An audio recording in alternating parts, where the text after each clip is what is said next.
I'm Audrey, and I came into this world mere minutes after my twin sister Ashley.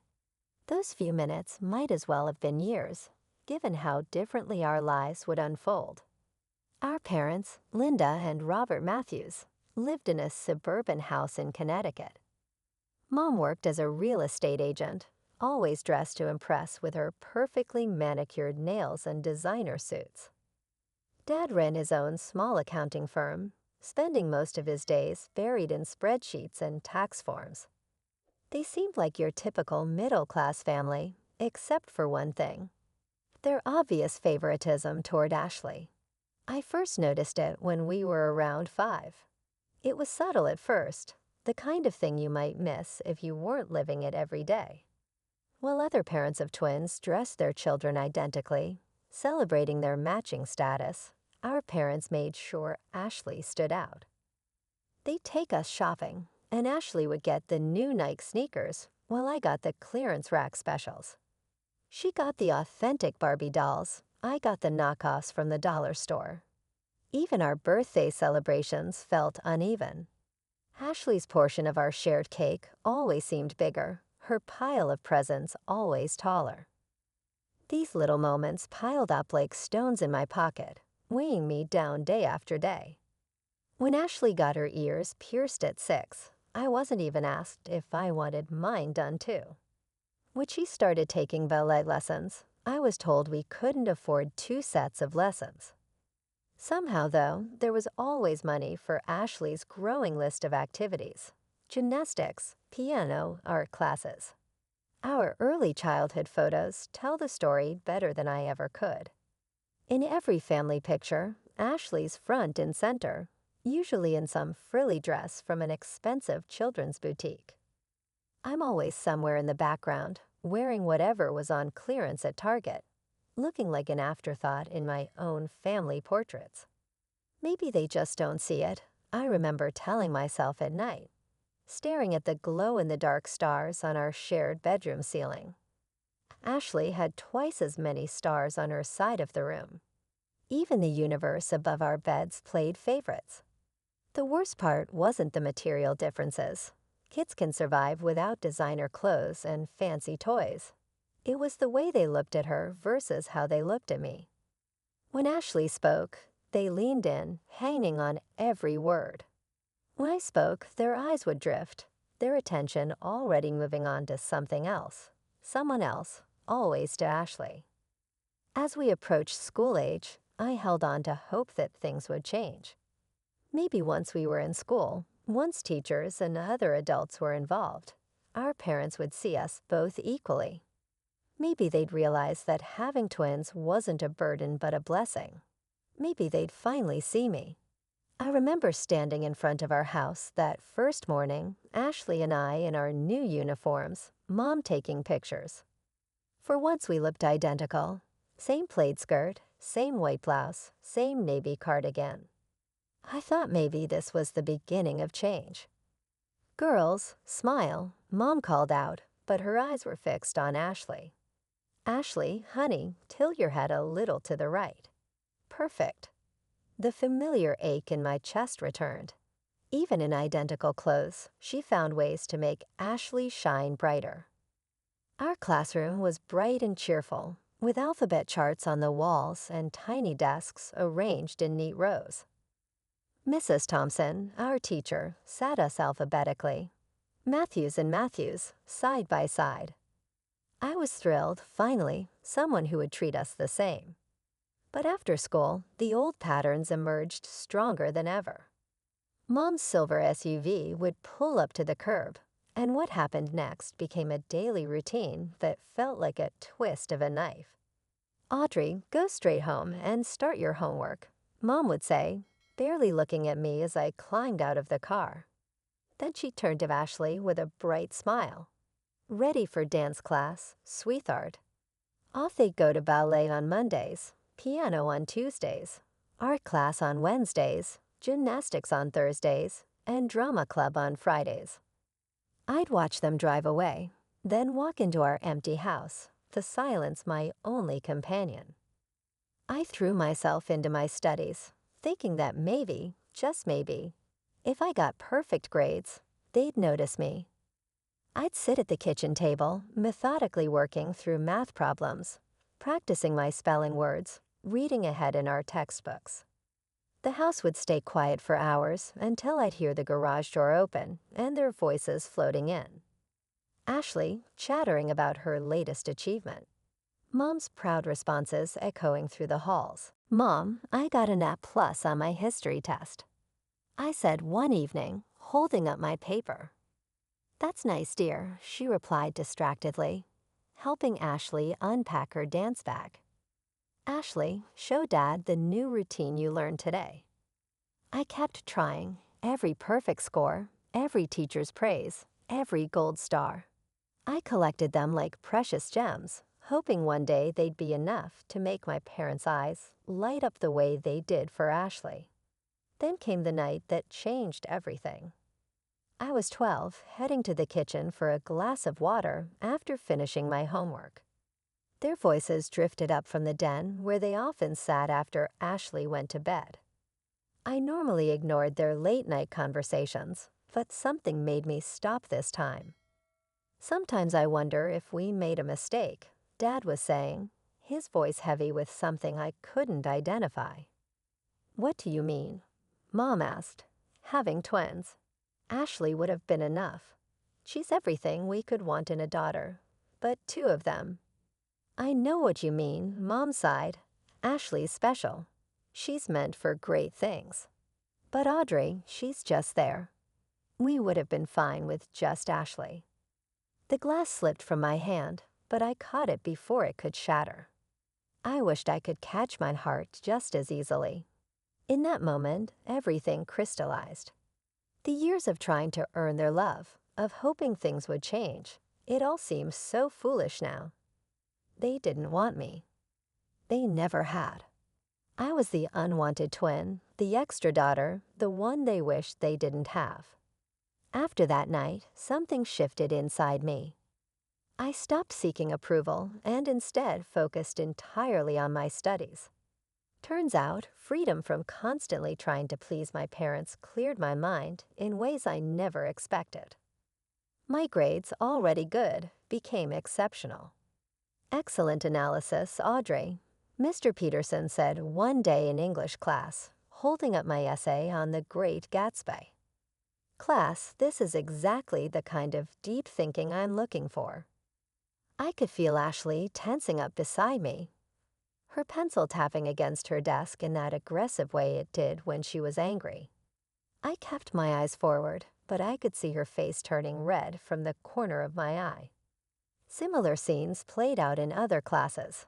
Math, science, history, it didn't matter. The more the teachers praised my work, the more Ashley seethed. It came to a head in chemistry when Mrs. Rodriguez asked me to tutor other students. That evening, I heard Ashley's voice from downstairs. "Mom, the teachers are being mean to me. They always praise Audrey and make me look bad. They're doing it on purpose," she whined. The next day, Mom stormed into school, designer handbag swinging, heels clicking against the linoleum floors. I watched from the hallway as she marched into Principal Williams' office, where they'd called in Mrs. Chen, our class teacher. "I want to know why your teachers are discriminating against my daughter," Mom demanded. Mrs. Chen, bless her, stayed calm and professional. "Mrs. Matthews, let me show you something," she said. She pulled out our progress logs, laying them side by side. "Here are both girls' records. Audrey consistently scores in the top percentile in all subjects. Ashley's grades are—" "Are you suggesting my Ashley isn't smart?" Mom interrupted, her voice rising. "Not at all," Mrs. Chen replied. "I'm merely pointing out that Audrey's academic achievements—" "This is exactly what I'm talking about. You're all biased against Ashley," Mom snapped. No amount of evidence could convince her.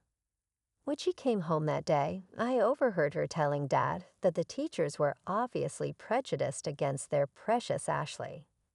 By 16, I was tired of asking for pocket money and watching Ashley get hundreds of dollars just for existing. applied for a job at the Coffee Bean, a cute cafe just a few blocks from our house. It wasn't glamorous work, but I loved the independence it gave me. Plus, my coworkers actually appreciated my presence, a novel experience in my life. Ashley, of course, couldn't let me have even this small victory.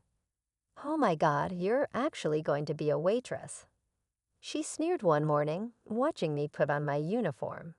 "That's so common. Mom, can you believe Audrey's going to serve people food?" Mom just made a disapproving noise, sliding another $100 bill across the table to Ashley for her shopping needs. That's when I remembered something I'd overheard years ago. A heated phone conversation where Mom had yelled, "I don't want anything to do with you anymore. You're embarrassing with your tiny house and your budget clothes. I've moved up in the world." She'd been talking to her parents, my grandparents, the ones I'd never met because they weren't good enough for her new lifestyle. That evening, while Mom and Ashley were at another shopping spree, I snuck into Mom's home office. In her address book under D4, Do Not Contact, I found it, an address in the older part of town. The next day, instead of heading to my afternoon shift at the cafe, I took a bus to a small blue house with a well-tended garden. My heart was pounding as I walked up the path.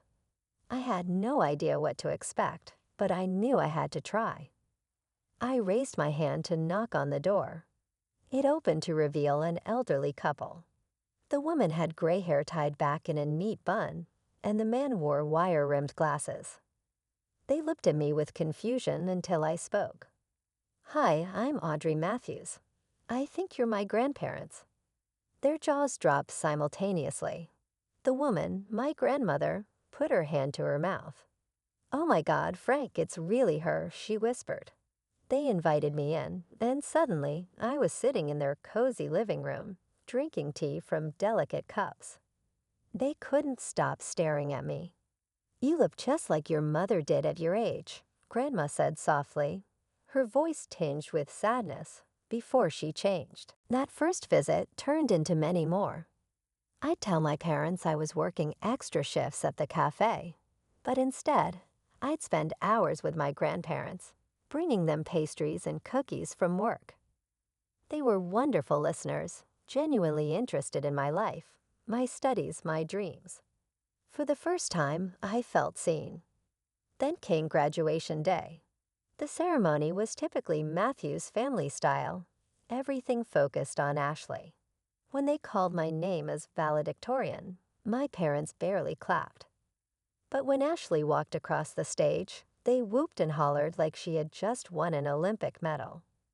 I should have been prepared for what came the next day, but somehow they still managed to shock me. "Girls, we have exciting news," Mom announced at breakfast, practically bouncing in her seat. "We're celebrating graduation in Hawaii." My heart lifted for a moment, despite everything. I thought maybe, just maybe, this one time. "Honey," Mom turned to me, her voice dripping with fake sympathy. "We only got 3 tickets for us and Ashley. You understand, right? Someone needs to watch the house, and you have your job at the cafe." Ashley didn't even try to hide her smirk as she stirred her orange juice. "Don't worry, sis. I'll send you lots of pictures of me living my best life on the beach." The next morning, I watched from our front door as they loaded their expensive luggage into the taxi. Ashley turned back, waving with exaggerated enthusiasm. "I'll make sure to send you beautiful photos from Hawaii.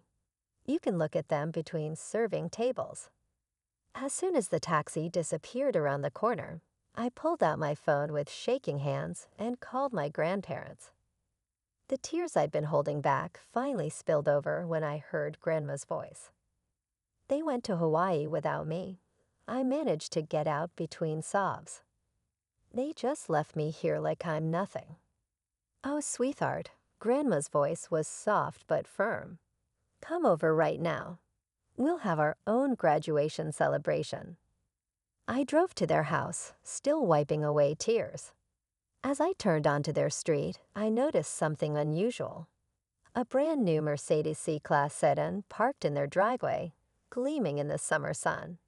It looked completely out of place next to their modest home. "Whose car is that?" I asked as I walked up to their front porch. Grandpa's eyes twinkled as he held up a set of keys. "Yours. Happy graduation, Audrey." I stood there, mouth open, sure I'd misheard him. "What? But how?" "Sit down, dear." Grandma patted the porch swing. "We have something to tell you." They explained how, after Mom cut ties with them, they'd invested their modest savings in several tech startups. Those investments had paid off spectacularly, but they'd chosen to keep living simply in their familiar home. "Your mother left us because she felt we were too poor, too beneath her," Grandpa said, shaking his head. "The irony is we're probably wealthier than she is now. We just don't feel the need to show it off." "We've been waiting for the right moment to help you," Grandma added, "and this seemed perfect." I hugged them both, overwhelmed by their generosity and love. They ushered me inside, where they prepared a beautiful graduation lunch. The table was set with their best china, and a "Congratulations, Graduate" banner hung across the dining room over homemade lasagna and garlic bread. They asked about my college plans. "Actually," I said, feeling proud, "I got accepted to Princeton with a full academic scholarship. I start in the fall." Their faces lit up with genuine joy, so different from my parents' lukewarm reaction when I told them. "That's wonderful," Grandma exclaimed. "But what about housing?" "The scholarship covers that," I said. "Well, I was planning to live in the dorms." "Nonsense," Grandpa cut in. "We'll get you a nice apartment near campus, something safe and comfortable where you can focus on your studies." Just then, my phone buzzed. It was Ashley, sending a photo of herself lounging on a Hawaiian beach, captioned, "Wish you were here." Not. I looked at the message, then at my grandparents' faces, then at the keys to my new car sitting next to my plate. For the first time in my life, I didn't feel like the lesser twin. 2 weeks crawled by. I spent my days working at the cafe, visiting my grandparents, and preparing for college. Each evening, my phone would buzz with another notification. Ashley posing on different beaches, dining at expensive restaurants, or lunging by infinity pools. Each photo was accompanied by increasingly obnoxious captions. "Living my best life while someone serves coffee. This is what success looks like." Some people vacation in Hawaii, others just dream about it. Then came the day of their return. I was in the living room pretending to read a book while watching through the window. The taxi pulled up, and I couldn't help but smile as I saw their reactions unfold in slow motion. Mom noticed at first. She stopped so abruptly that Ashley walked right into her, dropping her designer bag onto the concrete driveway. Dad, struggling with their expensive matching luggage set, nearly tripped over them both. "What is that?" Mom's voice carried through the front window, high-pitched and sharp. She was pointing at the Mercedes as if it might bite her perfectly manicured finger trembling slightly. Is that a new C-Class?" Dad stammered, his jaw hanging open. "The latest model." I took my time walking to the front door, enjoying every second of their confusion. Their tans seemed to pale with each step I took. When I stepped onto the porch, they all turned to stare at me like they were seeing a ghost. "Whose car is that?" Dad demanded. His face reddened from both the Hawaiian sun and shock. I twirled the keys around my finger, the way Ashley always did with her designer purse straps when she was showing off. "Mine." Ashley let out a bark of laughter, but I could hear the uncertainty in it. "Yeah, right. Like you could afford that on your waitress salary. What did you do? Steal it? Rob the cafe, or are you just parking it for some rich customer?" Actually, I said, savoring each word like the expensive chocolates they'd never shared with me. It was a graduation gift from Grandma and Grandpa. The color drained from Mom's tan face, so fast I thought she might faint. What? You know your parents, the ones you were too embarrassed to talk to because they were too poor. Those grandparents. Dad turned to Mom so fast I thought he might get whiplash. Linda, call your parents right now. His voice had that same demanding tone he used when ordering at restaurants. Mom's hand shook as she pulled out her phone, her French manicure catching the sunlight. She didn't even bother with pleasantries when Grandma answered, putting the phone on speaker without realizing it. "Where did you get the money for that car?" she demanded, her voice echoing in our front yard. I could hear Grandma's voice through the phone, calm and slightly amused. "Oh, hello to you two, dear. Enjoying your expensive vacation?" I saw all the lovely photos Ashley posted. The Royal Hawaiian Hotel looks lovely this time of year. Don't change the subject. How could you afford to buy Audrey a Mercedes? Well, sweetheart, Grandma's voice dripped with satisfaction. It seems you underestimated us. Those embarrassing parents you were so ashamed of. We're quite comfortable now. More than comfortable, actually. We're rich. Mom's entire demeanor changed instantly. Her voice became syrupy sweet. "Mom, I've been thinking. Maybe it's time we put the past behind us. Family is so important after all." "Is it?" Grandma's voice was cool. "Of course," Mom said, her eyes darting to Ashley, who was already primping. "You have another granddaughter who would love to get to know you. She could really use a nice car, too. Maybe even something a little more special." Grandpa's laugh crackled through the speaker. "You mean the granddaughter you just took to Hawaii while leaving Audrey alone?" "That granddaughter." Mom's face flushed. "That's not. I mean, look, as grandparents, you should treat the girls equally. They're the same age, after all. It's only fair they get the same gifts." "Equally." Grandma's voice turned sharp. "That's rich, coming from you, Linda. Parents should love their children equally, too. But that hasn't been the case in your household, has it?" The line went dead. Mom stared at her phone for a moment before turning to me, her expression hardening. "Audrey, you need to give that car to your sister." "Excuse me?" I couldn't believe what I was hearing. "Ashley needs a good car for college," Dad jumped in. "She got accepted to State University. She needs reliable transportation. You're just working at that cafe. You don't need anything this fancy." Ashley was already walking toward the Mercedes, hand outstretched. "Give me the keys, sis. You know I'll look better driving it anyway." I laughed. I couldn't help it. The sheer audacity of it all was just too much. "This is my car," I said firmly. "And I'm not giving it to anyone." Dad stepped forward, his face red with anger. "If you don't give that car to your sister right now, you can get out of this house." "Funny you should say that," I said, walking to the Mercedes. I popped the trunk, revealing my packed suitcases and boxes. I'm ready to leave for days. Their mouths hung open as I pulled an envelope from my purse and held it up. "Oh, and by the way, I won't be serving coffee much longer. I got accepted to Princeton on a full scholarship." Ashley shrieked. It could probably be heard 3 blocks away. Mom stumbled backward like I'd slapped her. Dad just stood there, opening and closing his mouth like a fish out of water. I got into my car, the leather seat still new enough to creak slightly. Through the windshield, I could see their shocked faces.